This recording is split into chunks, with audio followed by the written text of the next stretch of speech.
కానక కన్నది కైవల్యము నానాటి బ్రతుకు నాటకం. నాటకము ఉండాలి, కైవల్యము ఉండాలి. కానక కన్నది రెండు కళ్ళు మూసుకుని బయటి ప్రపంచం చూడకుండా మూడో కళ్ళతో చూసేదే కైవల్యము.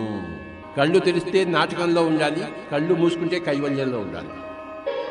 కానక కన్నది కైవల్యము రెండు కళ్ళతో చర్మచక్షులతో కనకుండా, మనోచక్షులతో కనకుండా దివ్య చక్షులతో కన్నదే కైవల్యం.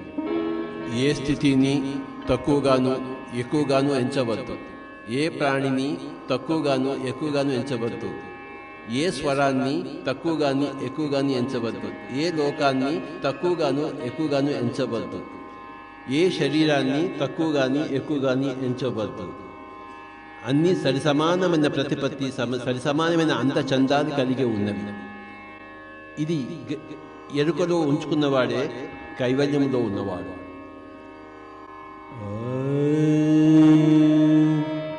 నా